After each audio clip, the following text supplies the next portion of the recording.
പലപ്പോഴും പല കറാഹത്തുകളും സംഭവിക്കുന്നത് കൊണ്ട് അതിന്റെ പരിപൂർണമായ പ്രതിഫലം നാം അറിയാതെ നമുക്ക് നഷ്ടപ്പെടുന്നുണ്ട്. കറാഹത്തുകൾ ധാരാളം വരുന്നത് കൊണ്ട് തന്നെ പ്രതിഫലം കുറഞ്ഞുകൊണ്ടിരിക്കും. അതുകൊണ്ട് നിസ്കാരത്തിൽ വരുന്ന കറാഹത്തുകളെ കുറിച്ച് നമുക്ക് ചർച്ച ചെയ്യാം. അത്തരത്തിൽ നമ്മുടെ പ്രതിഫലം നഷ്ടപ്പെടുത്തുന്ന കറാഹത്തുകളെ നമുക്ക് ഉപേക്ഷിച്ച് പരിപൂർണമായ സുന്നത്തുകൾ എടുത്തുകൊണ്ട് സമ്പൂർണമായ ഒരു നിസ്കാരം നമുക്ക് നിസ്കരിക്കാം. അല്ലാഹു തആല തൗഫീഖ് നൽകി അനുഗ്രഹിക്കട്ടെ. നിസ്കാരത്തിൽ പ്രവേശിക്കുമ്പോൾ തന്നെ സംഭവിക്കുന്ന ധാരാളം കറാഹത്തുകളുണ്ട്. അവയിൽ ഒന്നാണ് അശുദ്ധി. മൂത്രമൊഴിക്കാനുണ്ട്, അല്ലെങ്കിൽ ടോയ്ലറ്റിൽ പോകാനുണ്ട്, അതിനുള്ള ശക്തമായ ആവശ്യം ഉണ്ടായിരിക്കെ നിസ്കാരത്തിലേക്ക് പ്രവേശിക്കുക എന്നുള്ളത് കറാഹത്താണ്. ആ ആവശ്യം നിർവഹിച്ചതിന് ശേഷമാണ് നിസ്കാരത്തിലേക്ക് പ്രവേശിക്കേണ്ടത്. അതുപോലെ തന്നെ ഭക്ഷണം വിളമ്പി വെച്ചിട്ടുണ്ട്, നമുക്ക് വിശക്കുന്നുണ്ട്, ഭക്ഷണത്തിലേക്ക് അതിയായ ആഗ്രഹമുണ്ട്, എന്നാൽ അത് കഴിക്കുന്നതിന് മുമ്പ് നിസ്കരിക്കുകയല്ല വേണ്ടത്. അത് കഴിക്കുന്നതിന് മുമ്പ് നിസ്കരിക്കുക എന്നുള്ളത് കറാഹത്താണ്. അവിടെ നിസ്കാരം ഖളാ ആകുമോ ഇല്ലേ എന്നുള്ളതൊക്കെ നോക്കേണ്ടതുണ്ട്. നിസ്കാരം ഖളാ ആവുകയൊന്നുമില്ല എങ്കിൽ ഭക്ഷണം ആദ്യം കഴിക്കുകയാണ് വേണ്ടത്, വെള്ളം ആദ്യം കുടിക്കുകയാണ് വേണ്ടത്, എന്നിട്ടാണ് നിസ്കാരത്തിലേക്ക് പ്രവേശിക്കേണ്ടത്. അങ്ങനെയല്ല എങ്കിൽ നമ്മുടെ നിസ്കാരത്തിൽ ഇഖ്ലാസ് കുറയും, ഖുശൂ കുറയും, ഭക്ഷണത്തെക്കുറിച്ചുള്ള ആലോചനകളും ചിന്തകളും വരാൻ സാധ്യതയുണ്ട്. അതുകൊണ്ട് തന്നെ വിശപ്പകറ്റി ദാഹം ശമിപ്പിച്ചതിന് ശേഷമാണ് നിസ്കാരത്തിലേക്ക് പ്രവേശിക്കേണ്ടത്. അതുപോലെ തന്നെ ശക്തമായ ഉറക്കുള്ള സമയം നിസ്കാരത്തിൽ പ്രവേശിക്കുക എന്നുള്ളത് കറാഹത്താണ്. ഒരൽപ്പം വിശ്രമിച്ചാൽ ശരീരത്തിന് ഒരു ഉണർവ് ലഭിക്കും. അങ്ങനെയെങ്കിൽ ഉറങ്ങുന്നതിന് മുമ്പ് ഉറങ്ങിയതിന് ശേഷം നിസ്കരിച്ചാൽ മതിയാകുന്നതാണ്. ശക്തമായ ഉറക്കത്തോടുകൂടെ നിസ്കാരത്തിലേക്ക് പ്രവേശിക്കുക എന്നുള്ളത് കറാഹത്താകുന്നു. ഇനി നിസ്കാരത്തിൽ നിൽക്കുന്ന സമയത്തും ഇരിക്കുന്ന സമയത്തും സംഭവിക്കുന്ന കറാഹത്തുകൾ പരിചയപ്പെടാം. അനാവശ്യമായി ഒരു കാരണവും ഇല്ലാതെ തൂണിലേക്കോ ചുമരിലേക്കോ ചാരി നിൽക്കുക എന്നുള്ളതും ചാരി ഇരിക്കുക എന്നുള്ളതും കറാഹത്താണ്. അതേസമയം പടുവൃദ്ധനായ വ്യക്തി, അദ്ദേഹത്തിന് നിൽക്കണമെങ്കിൽ തൂണിലേക്കോ ചുമരിലേക്കോ ചാരേണ്ടതുണ്ട്. അങ്ങനെയെങ്കിൽ അദ്ദേഹം തൂണിലേക്കോ ചുമരിലേക്കോ ചാരി ഇരുന്നു കൊണ്ടാണ് നിസ്കരിക്കേണ്ടത്. കാരണം നിൽക്കുക എന്നുള്ളത് നിസ്കാരത്തിന്റെ ഫർളാണ്. അത് കഴിവിന്റെ പരമാവധി മറ്റുള്ളവരുടെ സഹായം ആവശ്യമെങ്കിൽ അങ്ങനെയെങ്കിലും നിന്നുകൊണ്ടാണ് നിസ്കരിക്കേണ്ടത്. ഒരാവശ്യവും ഇല്ലാതെ മറ്റുള്ളതിലേക്ക് ചാരി നിൽക്കുക എന്നുള്ളത് നിസ്കാരത്തിന്റെ കറാഹത്താകുന്നു. ഒരു കാലിൽ മാത്രം നിൽക്കുക എന്നുള്ളതും കറാഹത്താകുന്നു. നിസ്കരിക്കുന്നതിനിടയിൽ ഒരു കാല് ഉയർത്തി വെക്കുക, അത് കറാഹത്താകുന്നു. നിസ്കാരത്തിന്റെ പ്രതിഫലം കുറഞ്ഞുകൊണ്ടിരിക്കും, അത് നഷ്ടപ്പെട്ടു പോകാൻ സാധ്യതയുണ്ട്. അതുപോലെ തന്നെ പലപ്പോഴും പലരിലും ഉണ്ടാകുന്ന ഒരു കാര്യമാണ് ഒരു കാലൽപ്പം മുന്നോട്ട് വെക്കും. അത് കറാഹത്താണ്. രണ്ട് കാലും ഒരേ സ്റ്റേജിലാണ്, ഒരേ രൂപത്തിലാണ് വെക്കേണ്ടത്. ഒരു കാലൽപ്പം മുന്നിട്ട് വെക്കുക, അല്ലെങ്കിൽ മറ്റേ കാലം അല്പം പിറകോട്ട് വെക്കുക എന്നുള്ളത് നിസ്കാരത്തിന്റെ കറാഹത്താകുന്നു.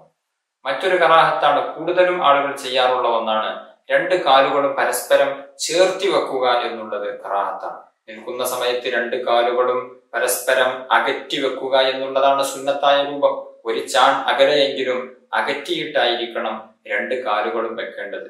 എന്നാൽ ആ രണ്ട് കാലുകളും ചേർത്ത് വെക്കുക എന്നുള്ളത് നിസ്കാരത്തിന്റെ നൃത്തത്തിൽ സംഭവിക്കുന്ന കറാഹത്താകുന്നു. ഖിറാഅത്തിൽ സംഭവിക്കുന്ന കറാഹത്തുകളെ നമുക്ക് പറഞ്ഞു നോക്കാം. ഓതുന്ന സമയത്ത്, സൂറത്തുൽ ഫാത്തിഹ ഓതുന്ന സമയത്തും സൂറത്തുകൾ ഓതുന്ന സമയത്തും ധാരാളം കറാഹത്തുകൾ സംഭവിക്കാറുണ്ട്. ആ കറാഹത്തുകളൊക്കെ നാം ഉപേക്ഷിക്കേണ്ടതാകുന്നു. ഒന്ന്, ഖിറാഅത്തിന്റെ വേളയിൽ വരുന്ന പ്രധാനപ്പെട്ട ഒരു കറാഹത്താണ് അഊദു ഉപേക്ഷിക്കുക എന്നുള്ളത്. നാം സൂറത്തുൽ ഫാത്തിഹ ഓതുന്ന സമയത്ത് അഊദു ബില്ലാഹി മിനശ് ശൈത്വാനിർ റജീം എന്ന് അഊദു ഓതൽ സുന്നത്തുണ്ട്. അത് ഉപേക്ഷിക്കൽ കറാഹത്താണ്. അത് തറാവീഹിലൊക്കെ ആകുമ്പോ കഴിഞ്ഞൊരു ക്ലാസ്സിൽ ഉണർത്തിയതാണ്. 20 റക്അത്ത് തറാവീഹ് നിസ്കരിക്കുമ്പോൾ ആ 20 റക്അത്തിലും അവൻ ഫാത്തിഹ ഓതുന്ന സമയത്ത് അഊദു ബില്ലാഹി മിനശ് ശൈത്വാനിർ റജീം എന്ന് ഉപേക്ഷിക്കുകയാണ് എങ്കിൽ 20 കറാഹത്തുകളാണ് സംഭവിക്കുന്നത്. കറാഹത്ത് ചെയ്തു എന്ന് കരുതി കുറ്റം ലഭിക്കും എന്നല്ല, എന്നിരുന്നാലും നിസ്കാരത്തിന്റെ പ്രതിഫലം നഷ്ടപ്പെടാൻ, പരിപൂർണമായ പ്രതിഫലം നഷ്ടപ്പെടാൻ അത് കാരണമാകും. കറാഹത്തുകൾ നാം ചെയ്യേണ്ടതല്ല, ഉപേക്ഷിക്കേണ്ടതാകും. അതുകൊണ്ട് ഫാത്തിഹ ഓതുന്ന സമയത്ത് അഊദു ഓതുകയാണ് വേണ്ടത്, അതൊരിക്കലും ഉപേക്ഷിക്കരുത്. മറ്റൊരു കറാഹത്താണ് സൂറത്ത് ഒഴിവാക്കുക എന്നുള്ളത്. പല ആളുകളും സുന്നത്ത് നിസ്കാരം നിർവഹിക്കുന്ന സമയത്ത് സൂറത്തുകൾ ഓതാറില്ല. ചെറിയ സൂറത്തെങ്കിലും ഓതുക എന്നുള്ളത് വളരെ പ്രധാനപ്പെട്ട ഒരു സുന്നത്താണ്, അത് ഉപേക്ഷിക്കാൻ പാടില്ല.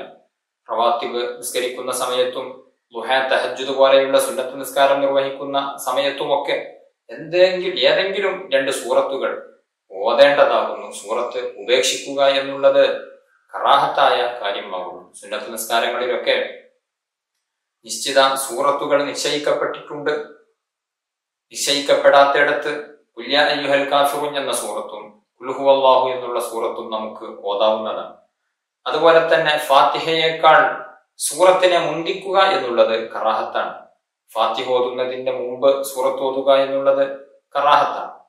അതുപോലെ തന്നെ ഇമാമിന്റെ ഖിറാഅത്ത് കേൾക്കുന്ന മഅ്മൂം സൂറത്ത് ഓതുക എന്നുള്ളതും കറാഹത്താണ്. ചില ആളുകളൊക്കെ ഇമാമ് ദീർഘമായ സൂറത്തുകൾ ഓതുമ്പോൾ മഅ്മൂമ് ഫാത്തിഹ ഓതി കഴിഞ്ഞിട്ടുണ്ടാവും. ഇനി മഅ്മൂമിന്റെ ഡ്യൂട്ടി ഇമാമിന്റെ ഖിറാഅത്ത് കേൾക്കുക എന്നുള്ളതാണ്. ആ കേൾക്കുന്നതിന്റെ പകരം ഇമാമ് ഇമാമിനോട് കൂടെ ഓതുന്ന ചില ആളുകളെ എങ്കിലും കാണാറുണ്ട്. അത് ചെയ്യാൻ പാടില്ല, അത് കറാഹത്താണ്. ഇമാമ് സൂറത്ത് ഓതുന്ന സമയത്ത് അത് കേൾക്കുക എന്നുള്ളതാണ് മഅ്മൂമിന്റെ ഡ്യൂട്ടി. മഅ്മൂമ് സൂറത്ത് ഓതേണ്ടതില്ല. അതേസമയം ഇമാമിന്റെ ഖിറാഅത്ത് കേൾക്കാത്ത മഅ്മൂമാണ് എങ്കിൽ, വലിയ പള്ളിയാണ്, മൈക്ക് ഉപയോഗിക്കുന്നില്ല, ഇമാമ് ഓതുന്ന സൂറത്തോ ഫാത്തിഹയോ ഒന്നും കേൾക്കുന്നില്ല, അത്തരം ഘട്ടത്തിൽ മഅ്മൂമിന് സൂറത്ത് ഓതാം. അതേസമയം ഇമാമ് സൂറത്ത് ഓതുന്നത് കേൾക്കുന്നുവെങ്കിൽ അവിടെ മഅ്മൂമ് സൂറത്ത് ഓതാതിരിക്കലാണ് സുന്നത്ത്. ഓതുക എന്നുള്ളത് കറാഹത്താകുന്നു. അതുപോലെ തന്നെ ഇമാം മഅ്മൂമുമായി നിസ്കരിക്കുന്ന വേളയിൽ ളുഹ്ർ അസ്ർ പോലെയുള്ള നിസ്കാരങ്ങളിൽ ഇമാമ് മെല്ലെയാണല്ലോ ഓതാറുള്ളത്. അത്തരം നിസ്കാരങ്ങളിൽ ഇമാമ് ഫാത്തിഹയിൽ പ്രവേശിക്കുന്നതിന് മുമ്പ് മഅ്മൂമ് ഫാത്തിഹയിൽ പ്രവേശിക്കുക എന്നുള്ളത് കറാഹത്താണ്.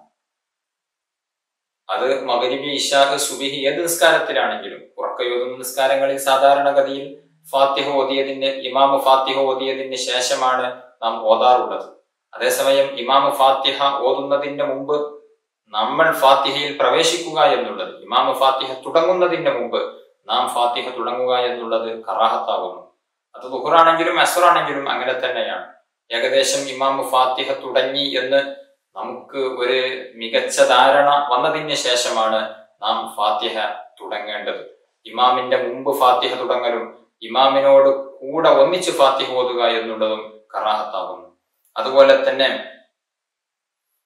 മറ്റൊരു കറാഹത്താണ് പതുക്കെയോതുന്ന സ്ഥലങ്ങളിൽ ഉറക്കയാക്കുക എന്നുള്ളതും ഉറക്കയോതേണ്ട സ്ഥലങ്ങളിൽ പതുക്കയാക്കുക എന്നുള്ളതും കറാഹത്താകുന്നു. അതുപോലെ തന്നെ അമിതമായ രൂപത്തിൽ ശബ്ദം ഉയർത്തുക എന്നുള്ളതും കറാഹത്താകുന്നു. തൊട്ടടുത്ത് ഉറങ്ങുന്നവനെ ബുദ്ധിമുട്ടിക്കുന്ന രൂപത്തിൽ, അല്ലെങ്കിൽ തൊട്ടടുത്ത് നിസ്കരിക്കുന്നവനെ ബുദ്ധിമുട്ടിക്കുന്ന രൂപത്തിൽ ശബ്ദം ഉറക്കയാക്കി ഖുർആൻ ഓതുന്നത് പോലും നിഷിദ്ധമാണ്. നമസ്കാരത്തിലല്ലാതെ ഖുർആൻ ഓതുമ്പോൾ ഉറങ്ങുന്നവനെ ശല്യപ്പെടുത്താൻ പാടില്ല, തൊട്ടടുത്ത് നിസ്കരിക്കുന്നവനെ ശല്യം ചെയ്യാൻ പാടില്ല. മിതമായ ശബ്ദത്തിലായിരിക്കണം നാം ഓതേണ്ടത്. മറ്റുള്ളവർക്ക് ശല്യമാകുന്ന രൂപത്തിൽ നിസ്കാരത്തിൽ നാം ശബ്ദം ഉയർത്താൻ പാടുള്ളതല്ല. ഒറ്റക്ക് നിസ്കരിക്കുമ്പോഴും മഗ്രിബ്, ഇശാ പോലെയുള്ള നിസ്കാരങ്ങളൊക്കെ അല്പം ശബ്ദം ഉയർത്തി ഓതൽ സുന്നത്തുണ്ട്. അത് അമിതമായി മറ്റുള്ളവർക്ക് ബുദ്ധിമുട്ടുണ്ടാക്കുന്ന രൂപത്തിൽ ശബ്ദം ഉയർത്തുക എന്നുള്ളത് കറാഹത്താകുന്നു. ഇനി റുക്കൂഇലെയും സുജൂദിലെയും കറാഹത്തുകളെ നമുക്കൊന്ന് നോക്കാം. സാധാരണഗതിയിൽ പലരിൽ നിന്നും സംഭവിക്കുന്ന ചില കറാഹത്തുകൾ മാത്രം നമുക്ക് പറഞ്ഞു നോക്കാം. അഖല്ലു റുക്കൂഇന്റെ മേൽ ചുരുക്കുക എന്നുള്ളത് കറാഹത്താണ്. അതായത് ചുരുങ്ങിയ രൂപത്തിലുള്ള റുക്കൂഇനെ നാം നേരത്തെ ചർച്ച ചെയ്തു. ഏതാണ് ചുരുങ്ങിയ രൂപത്തിലുള്ള റുക്കൂഅ്? ഒരാളുടെ 2 കൈവെള്ളകൾ, ഉള്ളം കൈ ചെറുതായിട്ടൊന്ന് കുനിഞ്ഞ് അവന്റെ കാൽമുട്ടില് എത്തുന്നതിന് വേണ്ടി എത്രമാത്രം കുനിയണം, ആ ഒരു കുനിയൽ, അതാണ് ചുരുങ്ങിയ റുക്കൂഅ്. സമ്പൂർണമായ റുക്കൂഅ് അവന്റെ മുതുകും അവന്റെ പുറംഭാഗവും ഊരയും തലയും എല്ലാം നേരെ വരുന്ന രൂപത്തിൽ പൂർണ്ണമായി കുനിയുന്നതാണ് സമ്പൂർണമായ റുക്കൂ. എന്നാൽ അഖല്ലു റുക്കൂഇന്റെ മേൽ പരിമിതപ്പെടുത്തുക എന്നുള്ളത് കറാഹത്താണ്. അഖല്ലു റുക്കൂ അതായത് ചുരുങ്ങിയ റുക്കൂ ചെയ്താലും നിസ്കാരം ശരിയാകുമെങ്കിലും അത് അങ്ങനെ ചെയ്യുക എന്നുള്ളത്, കാരണമില്ലാതെ അങ്ങനെ ചെയ്യുക എന്നുള്ളത് കറാഹത്താണ്. ചില ആളുകൾ ഊരവേദന കൊണ്ടോ കാലുമുട്ട് വേദന കൊണ്ടോ പൂർണ്ണമായ രൂപത്തിൽ കുനിയുക എന്നുള്ളത് പ്രയാസമായിരിക്കും. അത്തരക്കാരെ പറ്റിയല്ല പറയുന്നത്. ഒരു പ്രയാസവും ഇല്ലാതെ ഒരു ബുദ്ധിമുട്ടും ഇല്ലാതെ ആ ഒരു രൂപത്തിൽ കുനിയുക എന്നുള്ളത് കറാഹത്തായ കാര്യമാകുന്നു. അതുപോലെ തന്നെ ഇമാമായി നിസ്കരിക്കുന്ന സമയത്ത് ദീർഘനേരം റുക്കൂ ചെയ്യുക എന്നുള്ളതും ദീർഘനേരം സുജൂദ് ചെയ്യുക എന്നുള്ളതും കറാഹത്താണ്.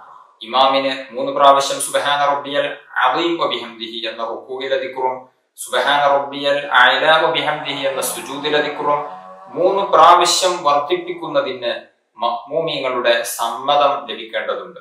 മഅ്മൂമീങ്ങൾ ഒന്നിരിക്കൽ വാക്കുകൊണ്ട് പറയണം, നിങ്ങൾ എത്രയും ദീർഘിപ്പിച്ച് നിസ്കരിച്ചോളൂ, ഞങ്ങൾക്ക് സന്തോഷമേ ഉള്ളൂ എന്ന് അവർ സമ്മതം തരണം. അത് തന്നെ വേറെ പുറത്തു നിന്ന് ഒരാളും കയറി വരാൻ സാധ്യതയില്ലാത്ത രൂപത്തിലുള്ള ഏതോ നാട്ടിൻപുറത്തിന്റെ ഉൾപ്രദേശത്തുള്ള പള്ളി, നിശ്ചിത വീട്ടുകാര് മാത്രം ജമാഅത്തിന് പങ്കെടുക്കുന്ന പള്ളി, ആ പള്ളിയിലെ ക്ലിപ്തമാക്കപ്പെട്ട മഅ്മൂമീങ്ങൾ അവർ പറയണം, നിങ്ങൾ ദീർഘിപ്പിക്കുന്നത് കൊണ്ട് ഞങ്ങൾക്ക് പ്രശ്നമില്ല. അങ്ങനെയുള്ള ഇമാമിന് മാത്രമാണ് 3 പ്രാവശ്യത്തിലധികം റുക്കൂഇലെയും സുജൂദിലെയും ദിക്റുകൾ വർദ്ധിപ്പിക്കാൻ അനുവാദമുള്ളൂ. അതല്ലാത്ത വഴിയോര പള്ളികളിലെ ഇമാമും ഇത്തരത്തിൽ സമ്മതം ലഭിക്കാത്ത ഇമാമും ആ ഇമാമും 3 പ്രാവശ്യത്തിലധികം ദിക്റുകൾ സുജൂദിലെയും റുക്കൂഇലെയും ദിക്റുകൾ ദീർഘിപ്പിക്കാൻ പാടില്ല. സുജൂദിൽ മൂക്ക് വെക്കുക എന്നുള്ളത് സുന്നത്താണ്. അതിനെ ഉപേക്ഷിക്കുക എന്നുള്ളത് കറാഹത്താണ്. നെറ്റി വെക്കലാണ് നിർബന്ധം. മൂക്കും കൂടെ വെക്കുക എന്നുള്ളത് സുന്നത്താണ്. മൂക്ക് വെക്കാതിരിക്കുക എന്നുള്ളത് കറാഹത്താകുന്നു. തശഹുദിൽ വരുന്ന ധാരാളം കറാഹത്തുകളുണ്ട്. ഒരു കറാഹത്താണ് ഒന്നാമത്തെ അത്തഹിയ്യാത്തിന് ശേഷം ദുആ ചെയ്യുക എന്നുള്ളത് കറാഹത്താണ്. ഒന്നാമത്തെ തഹിയ്യാത്തിന് ശേഷം ദുആ ഇല്ല. അല്ലാഹുമ്മ സ്വല്ലി അലാ സയ്യിദിനാ മുഹമ്മദ് എന്നുള്ള സ്വലാത്ത് ചൊല്ലിയതിന് ശേഷം 3-ാമത്തെ റക്അത്തിലേക്ക് എഴുന്നേൽക്കുകയാണ് വേണ്ടത്. എന്നാൽ 3-ാമത്തെ റക്അത്തിലേക്ക് എഴുന്നേൽക്കുന്നതിന് മുമ്പ് ഈ സ്വലാത്ത് ചൊല്ലിയതിന് ശേഷം അവൻ വീണ്ടും ദുആ ചെയ്യുക എന്നുള്ളത്, അല്ലാഹുമ്മ ഗ്ഫിർ ലി മാ ഖദ്ദംതു വമാ അഖർതു പോലെയുള്ള ദുആ ചൊല്ലുക എന്നുള്ളത് കറാഹത്താണ്. അതേസമയം ജമാഅത്തായി നിസ്കരിക്കുന്ന സമയത്ത് ചിലപ്പോൾ മഅ്മൂമ് വേഗം അത്തഹിയ്യാത്ത് ഓതിത്തീരും, ഇമാമ് അത്തഹിയ്യാത്ത് ഓതി കഴിഞ്ഞിട്ടുണ്ടാകില്ല. അത്തരം ഘട്ടങ്ങളിൽ മഅ്മൂമ് അത്തഹിയ്യാത്തും സ്വലാത്തും ചൊല്ലിയതിന് ശേഷം ദുആയിലേക്ക് പ്രവേശിക്കുന്നത് കൊണ്ട് വിരോധം ഇല്ല. കാരണം അദ്ദേഹം മഅ്മൂമ് ഇമാമിനെ വെയിറ്റ് ചെയ്തുകൊണ്ടിരിക്കുകയാണ്. ഇമാമിന്റെ അത്തഹിയ്യാത്ത് തീരുന്നത് വരെ നമുക്ക് വേണമെങ്കിൽ ദുആ ചെയ്യാവുന്നതാണ്. അല്ലാത്ത ഘട്ടത്തിൽ 1-ാമത്തെ തഹിയ്യാത്തിൽ ദുആ ചെയ്യുക എന്നുള്ളത് കറാഹത്താകുന്നു. 1-ാമത്തെ തഹിയ്യാത്ത് ഈ ഒരു അത്തഹിയ്യാത്തും സ്വലാത്തും ചൊല്ലാനുള്ള സമയത്തേക്കാൾ ദീർഘിപ്പിക്കുക എന്നുള്ളതും കറാഹത്താകുന്നു. അശ്ഹദു അല്ലാ ഇലാഹ ഇല്ലല്ലാഹ് എന്ന് പറയുന്ന സമയത്ത് വലത്തെ കൈയിന്റെ ചൂണ്ടുവിരൽ ഉയർത്തുക എന്നുള്ളത് സുന്നത്താണ്. ഇടത്തെ കൈയിന്റെ ചൂണ്ടുവിരൽ ഉയർത്തുക എന്നുള്ളത് കറാഹത്താകുന്നു. വലത്തെ കൈയിന്റെ ചൂണ്ടുവിരലാണ് ഉയർത്തേണ്ടത്. അതുപോലെ തന്നെ അവസാനത്തെ അത്തഹിയ്യാത്തിന് ശേഷം ദുആ ചെയ്യുക എന്നുള്ളത് സുന്നത്തുണ്ട്. ആ ദുആഇനെ ഉപേക്ഷിക്കുക എന്നുള്ളത് കറാഹത്താകുന്നു. അവസാനത്തെ അത്തഹിയ്യാത്ത് നമുക്ക് സുന്നത്ത് നിസ്കരിക്കുന്ന സമയത്ത് പലപ്പോഴും അവസാനത്തെ അത്തഹിയ്യാത്ത്, അതായത് സലാം വീട്ടേണ്ടതായ അത്തഹിയ്യാത്തിനാണ് അവസാനത്തെ അത്തഹിയ്യാത്ത് എന്ന് പറയുന്നത്. തറാവീഹിലൊക്കെ ചില ആളുകൾ മനസ്സിലാക്കി 20-ാമത്തെ റക്അത്തിൽ അത്തഹിയ്യാത്ത് മാത്രമാണ് അവസാനത്തെ അത്തഹിയ്യാത്ത്. അല്ല, ഓരോ 2 റക്അത്തും നിസ്കരിക്കുമ്പോൾ നാം സലാം വീട്ടുന്ന 2-ാമത്തെ റക്അത്തിൽ നാം ഇരിക്കുന്ന അത്തഹിയ്യാത്ത് അവസാനത്തെ അത്തഹിയ്യാത്താണ്. ആ അവസാനത്തെ അത്തഹിയ്യാത്തിൽ സ്വലാത്തിന് ശേഷം ദുആ ചെയ്യേണ്ടതുണ്ട്. ആ ദുആഇനെ ഉപേക്ഷിക്കുക എന്നുള്ളത് കറാഹത്താണ്. അവിടെ അല്ലാഹുമ്മ ഗ്ഫിർ ലി മാ ഖദ്ദംതു വമാ അഖർതു എന്ന് തുടങ്ങുന്ന ദുആ നാം ചൊല്ലേണ്ടതുണ്ട്. ഫത്ഹുൽ മീൻ അടക്കമുള്ള ഗ്രന്ഥങ്ങളിൽ കാണാം ഈ ദുആഇന്റെ അവസാന ഭാഗത്തുള്ള അല്ലാഹുമ്മ ഇന്നി അഊദു ബിക മിൻ അദാബിൽ ഖബർ വമിൻ അദാബിൻ നാർ വമിൻ ഫിത്നത്തിൽ മഹ്യാ വൽ മമാത് വമിൻ ഫിത്നത്തിൽ മസീഹിദ് ദജ്ജാൽ എന്നുള്ള ദുആ അത് ഉപേക്ഷിക്കൽ കറാഹത്താകുന്നു. അത് ഓതുക എന്നുള്ളത് ശക്തിയായ സുന്നത്താകുന്നു. ചില ആളുകളൊക്കെ ആ ദുആ ചൊല്ലണം എന്ന് ചൊല്ലൽ നിർബന്ധമാണ് എന്ന് പറഞ്ഞവർ വരെയുണ്ട്. അതുകൊണ്ട് തന്നെ അത്തഹിയ്യാത്തിന്റെ അവസാന ഭാഗത്തുള്ള അല്ലാഹുമ്മ ഇന്നി അഊദു ബിക മിൻ അദാബിൽ ഖബർ എന്ന് തുടങ്ങുന്ന ദുആ നാം ഒരിക്കലും തന്നെ ഉപേക്ഷിക്കാൻ പാടില്ല. തറാവീഹ് ഒക്കെ നിസ്കരിക്കുന്ന സമയത്ത് അത്തഹിയ്യാത്ത് ഓതി പിന്നീട് അല്ലാഹുമ്മ സ്വല്ലി അലാ സയ്യിദിനാ മുഹമ്മദ് വഅലാ ആലി സയ്യിദിനാ മുഹമ്മദ് എന്ന് സ്വലാത്ത് ചൊല്ലിയതിന് ശേഷം ഇബ്രാഹിമിയ സ്വലാത്ത് പൂർണ്ണമാക്കാൻ സമയമില്ല എങ്കിൽ അല്ലാഹുമ്മ സ്വല്ലി അലാ സയ്യിദിനാ മുഹമ്മദ് വഅലാ ആലി സയ്യിദിനാ മുഹമ്മദ് എന്ന സ്വലാത്തിന് ശേഷം അല്ലാഹുമ്മ ഇന്നി അഊദു ബിക മിൻ അദാബിൽ ഖബർ വമിൻ അദാബിൻ നാർ വമിൻ ഫിത്നത്തിൽ മഹ്യാ വൽ മമാത് വമിൻ ഫിത്നത്തിൽ മസീഹിദ് ദജ്ജാൽ എന്ന ദുആ നിർബന്ധമായും നമ്മൾ ചൊല്ലേണ്ടതുണ്ട്. കാരണം അത് ഉപേക്ഷിക്കൽ കറാഹത്താകുന്നു. വളരെ പ്രധാനപ്പെട്ട ഒരു ദുആ ആണത്. എന്താണ് നാം അതിൽ പറയുന്നത്? ഒന്ന്, ഖബറിന്റെ അദാബിൽ നിന്ന് കാവൽ ചോദിക്കുകയാണ്. അല്ലാഹുമ്മ ഇന്നി അഊദു ബിക മിൻ അദാബിൽ ഖബർ, പടച്ച റബ്ബേ നിന്നോട് ഖബർ ശിക്ഷയെ തൊട്ട് ഞാൻ കാവൽ ചോദിക്കുന്നു. അല്ലാഹുമ്മ ഇന്നി അഊദു ബിക മിൻ അദാബിൽ ഖബർ വമിൻ അദാബിൻ നാർ, നരക ശിക്ഷയിൽ നിന്നും കാവൽ ചോദിക്കുന്നു. വമിൻ ഫിത്നത്തിൽ മഹ്യാ, ജീവിതത്തിൽ വരുന്ന സകല ഫിത്നകളിൽ നിന്നും കാവൽ ചോദിക്കുന്നു. വൽ മമാത്, മരണത്തിന്റെ നേരത്തുള്ള ഫിത്നയിൽ നിന്നും കാവൽ ചോദിക്കുന്നു. വമിൻ ഫിത്നത്തിൽ മസീഹിദ് ദജ്ജാൽ, മസീഹുദ് ദജ്ജാലിന്റെ ഫിത്നയിൽ നിന്നും കാവൽ ചോദിക്കുന്നു. ഈ 5 കാര്യങ്ങളിൽ നിന്ന് കാവൽ ചോദിച്ചുകൊണ്ടുള്ള ദുആ വളരെയേറെ ശക്തിയായ സുന്നത്താണ്. അത് ഉപേക്ഷിക്കൽ കറാഹത്ത് കൂടെയാകുന്നു. വളരെ പ്രധാനപ്പെട്ട ഒരു ദുആ ആണത്. ഒരു മുഅ്മിനായ മനുഷ്യനെ സംബന്ധിച്ചിടത്തോളം ഖബറിന്റെ അദാബ് എന്നുള്ളത് വളരെ ഗൗരവത്തോടെ നാം കാവൽ ചോദിക്കേണ്ട ഒരു കാര്യമാണ്. ഖബർ രക്ഷപ്പെട്ടു കഴിഞ്ഞാൽ നമ്മുടെ പരലോകത്തെ മറ്റു ഘട്ടങ്ങളെല്ലാം നാം രക്ഷപ്പെട്ടു കഴിഞ്ഞു. ഖബർ വളരെ ഗൗരവമുള്ള ഒന്നാണ്, ഓരോരുത്തർക്കും അനുഭവിക്കേണ്ട ഒന്നാണ്. അവിടെ അദാബുണ്ട്, രക്ഷയുണ്ട്, ശിക്ഷയുണ്ട്. ആ ശിക്ഷയിൽ നിന്ന് നമുക്ക് കാവൽ ലഭിക്കണം. ആ കാവൽ ലഭിക്കാൻ വേണ്ടി നിസ്കാരത്തിലെ അവസാനത്തെ അത്തഹിയ്യാത്തിൽ പ്രത്യേകം ദുആ ചെയ്യുക എന്നുള്ളത് സുന്നത്താണ്, ഉപേക്ഷിക്കൽ കറാഹത്താണ്. അതുപോലെ തന്നെ നരകശിക്ഷ, അതിൽ നിന്നും കാവൽ ചോദിക്കേണ്ടതുണ്ട്. അല്ലാഹുമ്മ ഇന്നി അഊദു ബിക മിൻ അദാബിൽ ഖബർ വമിൻ അദാബിൻ നാർ, അത് കഴിഞ്ഞാൽ വമിൻ ഫിത്നത്തിൽ മഹ്യാ, ജീവിതത്തിലെ സർവ്വ ഫിത്നകളിൽ നിന്നും കാവൽ ചോദിക്കുന്നു. വൽ മമാത്, മരണനേരത്തുള്ള ഫിത്നയിൽ നിന്നും കാവൽ ചോദിക്കുന്നു. ജീവിക്കുന്ന ഘട്ടത്തിൽ ധാരാളം ഫിത്നകളിൽ നാം അകപ്പെടാറുണ്ട്. ആ ഫിത്നകളിൽ നിന്നെല്ലാം കാവൽ ചോദിച്ചുകൊണ്ടുള്ള ദുആ. മരണഘട്ടത്തിൽ പലപ്പോഴും പല അദാബുകളും പല ഫിത്നയിലും മനുഷ്യർ അകപ്പെടും. പ്രത്യേകിച്ച് മരിക്കുന്ന സമയത്തും നാം ദാഹിച്ചു വലയുന്ന ആ നേരത്ത് ഇബ്ലീസുൽ ലഈൻ വെള്ളപ്പാത്രവുമായി വരും. ഞാൻ റബ്ബാണ് എന്ന് നീ വിശ്വസിക്കുകയാണ് എങ്കിൽ ഞാൻ നിനക്ക് വെള്ളം തരാം എന്ന് പറഞ്ഞ് നമ്മുടെ ഈമാൻ ഫസാദാക്കുന്ന ഏറ്റവും വലിയ ഫിത്നയാകുന്ന ഫിത്ന, ആ ഫിത്നയിൽ നിന്ന് നാം കാവൽ ചോദിക്കേണ്ടതുണ്ട്. നിസ്കാരത്തിന്റെ അവസാന ഘട്ടങ്ങളിൽ കാവൽ ചോദിക്കുന്ന ആ പ്രാർത്ഥന അല്ലാഹു സ്വീകരിക്കുമല്ലോ. അതുകൊണ്ട് നാം അത് ഉപേക്ഷിക്കാൻ പാടില്ല. അതുപോലെ തന്നെ വമിൻ ഫിത്നത്തിൽ മസീഹിദ് ദജ്ജാൽ, ദജ്ജാലിന്റെ ഫിത്നയിൽ നിന്ന് നാം കാവൽ ചോദിക്കണം. മുത്തുനബി സല്ലല്ലാഹു അലൈഹി വസല്ലമ തങ്ങൾ പഠിപ്പിച്ചിട്ടുണ്ട്, ലോകത്തെ ഏറ്റവും വലിയ ഫിത്ന ദജ്ജാലിന്റെ ഫിത്നയാണ്. എല്ലാ നബിമാരും അവരുടെ സമൂഹത്തിന് ദജ്ജാലിന്റെ ഫിത്നയെ കുറിച്ച് മുന്നറിയിപ്പ് നൽകിയിട്ടുണ്ട്. ദജ്ജാൽ ഖിയാമത്ത് നാളിലാണല്ലോ വരിക, നമ്മുടെ ഈ കാലത്തൊന്നും വരില്ലല്ലോ. അതുകൊണ്ട് ഞാൻ എന്തിന് ദജ്ജാലിന്റെ ഫിത്നയിൽ നിന്ന് കാവൽ ചോദിക്കണം എന്ന് ചിന്തിക്കുന്നവരുണ്ടാകും. അവിടെ നാം ആലോചിക്കേണ്ടത്, നബി സല്ലല്ലാഹു അലൈഹി വസല്ലമ തങ്ങളുടെ കാലം മുതൽക്ക് തന്നെ അത്തഹിയ്യാത്തിന്റെ അവസാന ഘട്ടത്തിൽ ദജ്ജാലിന്റെ ഫിത്നയിൽ നിന്ന് കാവൽ ചോദിച്ചിട്ടുണ്ട്. മുത്തുനബി അത് പഠിപ്പിച്ചിട്ടുണ്ട്. സ്വഹാബികളോട് അങ്ങനെ കാവൽ ചോദിക്കണമെന്ന് നിർദ്ദേശിച്ചിട്ടുണ്ട്. ദജ്ജാൽ പല അത്ഭുതങ്ങളും കാണിക്കും. ദജ്ജാൽ ഖിയാമത്ത് നാളിന്റെ ആ അവസാന ഘട്ടത്തിൽ, ഖിയാമത്ത് നാളിന്റെ വലിയ അടയാളങ്ങളിൽ ഒന്നാണല്ലോ ദജ്ജാലിന്റെ പുറപ്പാട് എന്നുള്ളത്. ദജ്ജാൽ ഇറങ്ങി വന്നാൽ വലിയ അത്ഭുതങ്ങൾ കാണിക്കും. അന്നുള്ള പലരെയും ദജ്ജാൽ ഫിത്നയിൽ ആക്കും. എന്നു മാത്രമല്ല, മരിച്ചു കിടക്കുന്ന ആളുകളെ പോലും ദജ്ജാല് ജീവിപ്പിക്കാൻ സാധ്യതയുണ്ട്. അങ്ങനെ വരുമ്പോ ഒരു പക്ഷേ ദജ്ജാലിന്റെ ഫിത്നയിൽ നമ്മൾ പോലും അകപ്പെട്ടുകൂടായില്ല. മരിച്ചവനെ ജീവിപ്പിക്കുമ്പോ ജീവിച്ച ഈ മനുഷ്യൻ ചിന്തിക്കും, ഇത് റബ്ബ് തന്നെയാണ് എന്ന് ചിന്തിച്ച് ദജ്ജാലിനെ റബ്ബായി ദൈവമായി കാണുകയും അതുമൂലം നമ്മുടെ ഈമാൻ ഫസാദായി പോവുകയും ചെയ്യും. അല്ലാഹു തആല കാക്കുമാറാവട്ടെ. ദജ്ജാൽ കേവലം 40 ദിവസമാണ് ഈ ലോകത്ത് ജീവിക്കുക.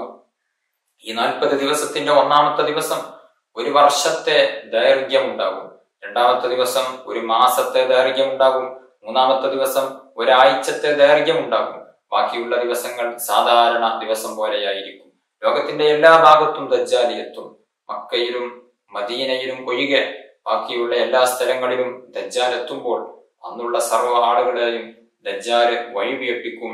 ശക്തമായ ഈമാനുള്ളവർക്ക് മാത്രമേ ഇത് ദജ്ജാലാണ് എന്നും ദജ്ജാലിനെ ഞാൻ അനുധാവനം ചെയ്യാൻ പാടില്ല എന്നും തീരുമാനമെടുക്കാൻ സാധിക്കുകയുള്ളൂ. അല്ലാത്തവർ ദജ്ജാലിന്റെ ഫിത്നയിൽ അകപ്പെട്ട് ഈമാൻ നഷ്ടപ്പെട്ടു പോകും. അല്ലാഹു തആല കാക്കുമാറാവട്ടെ.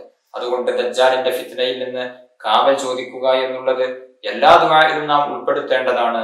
നിസ്കാരത്തിന്റെ അവസാന ഘട്ടത്തിൽ, അവസാനത്തെ തഹിയ്യാത്തിന്റെ അവസാന ഭാഗം, ഈ ഒരു ദുആ നാം ഉപേക്ഷിക്കാൻ പാടില്ല. അത് ഉപേക്ഷിക്കൽ കറാഹത്താണ്. പ്രത്യേകിച്ച് നമ്മുടെ തറാവീഹ് നിസ്കാരത്തിലും മറ്റുള്ള സുന്നത്ത് നിസ്കാരങ്ങളിലും ഒക്കെ, ഫർദ് നിസ്കാരത്തിൽ മാത്രം പോരാ, സുന്നത്ത് നിസ്കാരങ്ങളിലും ഒക്കെ ഇത്തരം ദുആകൾ കൊണ്ടുവരേണ്ടതുണ്ട്. ചില ആളുകളൊക്കെ മനസ്സിലാക്കി സുന്നത്ത് നിസ്കാരത്തിൽ സൂറത്തോതേണ്ടതില്ല, സുന്നത്ത് നിസ്കാരത്തിൽ ഈ പറയുന്ന ദുആകളൊന്നും വേണ്ടതില്ല എന്ന് ചിന്തിക്കുന്നവരുണ്ട്. അങ്ങനെയല്ല. ഫർദ് നിസ്കാരത്തിൽ ഫർളായ കാര്യങ്ങളും ഫർദ് നിസ്കാരത്തിൽ സുന്നത്തായ കാര്യങ്ങളും എല്ലാം സുന്നത്ത് നിസ്കാരങ്ങളിലും ഫർളും സുന്നത്തും തന്നെയാണ്. അതുകൊണ്ട് ഇത്തരം സുന്നത്തുകളെല്ലാം സുന്നത്ത് നിസ്കാരങ്ങളിലും നാം ശീലിക്കേണ്ടതുണ്ട്. അതുപോലെ തന്നെ നിസ്കാരത്തിൽ വരുന്ന ധാരാളം കറാഹത്തുകൾ ഇനിയും ഉണ്ട്. നിസ്കാരത്തിൽ മൊത്തത്തിൽ വരുന്ന ചില കറാഹത്തുകളാണ് ആവശ്യമില്ലാതെ മുഖം കൊണ്ട് തിരിഞ്ഞു നോക്കുക എന്നുള്ളത്. നിസ്കാരത്തിൽ അത് കറാഹത്താകുന്നു. അതുപോലെ തന്നെ ആകാശത്തേക്ക് നോക്കുക എന്നുള്ളത്, അതായത് മുകൾ ഭാഗത്തേക്ക് നോക്കുക, ക്ലോക്കിലേക്ക് നോക്കുക, നിസ്കാരം തീരാറായിട്ടുണ്ടോ സമയമായിട്ടുണ്ടോ എന്നറിയാൻ വേണ്ടി മുകളിലോട്ട് നോക്കുക എന്നുള്ളത് കറാഹത്താകുന്നു. അതുപോലെ തന്നെ മറ്റൊരു കറാഹത്താകുന്നു, വളരെ പ്രധാനപ്പെട്ട നാം മനസ്സിലാക്കേണ്ട ഒരു കാര്യമാണ്, വരയും കുറിയുമുള്ള വസ്ത്രം ധരിച്ചുകൊണ്ട് നിസ്കരിക്കുക എന്നുള്ളത് കറാഹത്താകുന്നു. അത്തരം വസ്ത്രത്തിൽ നിസ്കരിക്കുക എന്നുള്ളതും കറാഹത്താകുന്നു. അത്തരം വസ്ത്രം ധരിച്ച് നിസ്കരിക്കുന്നവന്റെ പിറകിൽ നിസ്കരിക്കുക എന്നുള്ളതും കറാഹത്താകുന്നു. കാരണം നമ്മുടെ നിസ്കാരത്തിന്റെ ശ്രദ്ധ തെറ്റാൻ സാധ്യതയുണ്ട്. വരയും കുറിയും ചിത്രങ്ങളും ഉണ്ടാകുമ്പോൾ നമ്മുടെ ശ്രദ്ധ ഒരുപക്ഷെ അങ്ങോട്ട് ആകർഷിക്കും. അതുകൊണ്ട് തന്നെ അത്തരം കാര്യങ്ങളുടെ മുമ്പിൽ വെച്ചുകൊണ്ടോ, അത്തരം വസ്ത്രങ്ങൾ ധരിച്ചുകൊണ്ടോ, അല്ലെങ്കിൽ അത്തരം മുസല്ലകളിൽ വെച്ചുകൊണ്ടോ നിസ്കരിക്കരുത്. നിസ്കാരം ഉപേക്ഷിക്കുകയാണ് വേണ്ടത്. കാരണം അങ്ങനെ നിസ്കരിക്കൽ കറാഹത്താണ്. ഇന്ന് ഇറങ്ങുന്ന പല മുസല്ലകളും പലപ്പോഴും പല ആളുകളും ഉംറക്ക് പോയി വരുന്ന സമയത്ത്, ഹജ്ജിന് പോയി വരുന്ന സമയത്തൊക്കെ നല്ല വില കൊടുത്ത് നല്ല മുസല്ലകൾ വാങ്ങും.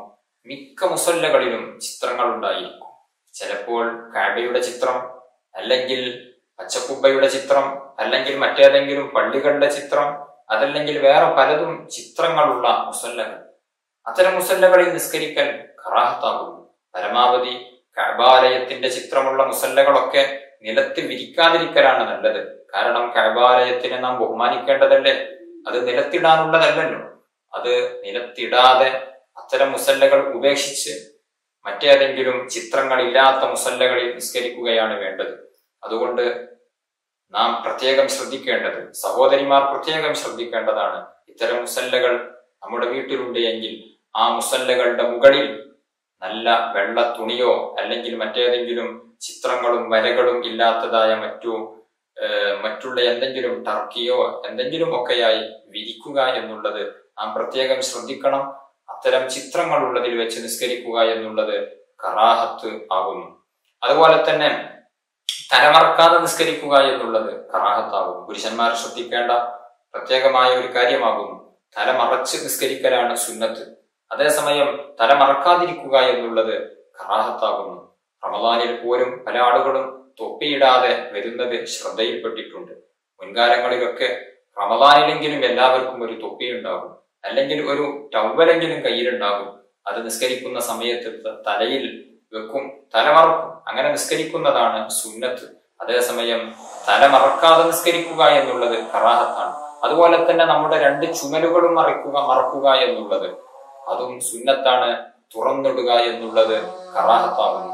കുപ്പായം ധരിക്കാതെ നിസ്കരിക്കുന്നത് കൊണ്ട് നിസ്കാരത്തിന്റെ സിഹത്തിന്, സ്വീകാര്യതക്ക് കോട്ടം പറ്റില്ല എങ്കിലും അതിന്റെ പരിപൂർണതക്ക് കോട്ടം പറ്റുന്നതാണ് ചുമര് തുറന്നിട്ട് നിസ്കരിക്കുക എന്നുള്ളത്. കറാഹത്താകും. എന്തെങ്കിലും ഒരു തുറത്തുകൊണ്ടോ അല്ലെങ്കിൽ വൃത്തിയുള്ള മറ്റെന്തെങ്കിലും മുണ്ടോ എന്തെങ്കിലും ഒരു കാര്യം കൊണ്ട് ചുമര് മറക്കുക എന്നുള്ളതും പ്രത്യേകം സുന്നത്താകുന്നു.